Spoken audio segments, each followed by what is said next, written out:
Kryeministri Rama e nisi rrugën drejt konferencës së 4 ndërqeveritare, duke marrë fillimisht mbështetjen për antarësimin e shpejtë të vendit tonë në Bashkimin Evropian nga presidenti i Këshillit Evropian Antonio Costa.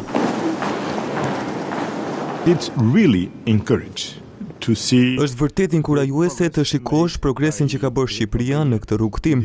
Sot ne po çelim një tjetër grup kapitull dhe ambicia jonë është që të hapim edhe grup kapituj të tjerë që janë për të negociuar gjatë këtij viti, sepse kemi një kalendar të qartë dhe unë mendoj se do ta realizojmë, sepse kjo është diçka e rëndësishme për Shqipërinë. Por mendoj se kjo është një shenjë mirë edhe për rajonin.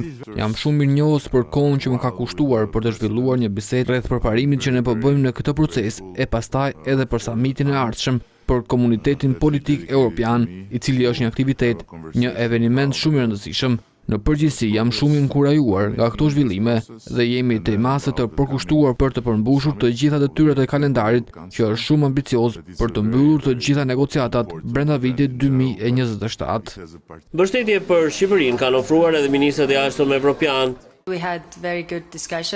Unë kam takuar krye diplomatët nga Ballkani Perëndimor. Edhe në mbledhjen e ministrave të jashtëm e bëm të qartë se stabiliteti në këtë rajon është thelbësor. Nëse shihni hartën, këto shtete janë Europë nga ana gjeografike. Duhet që ato të jenë pjesë e familjes tonë evropiane. Ndaj procesi i integrimit është shumë i rëndësishëm për këtë.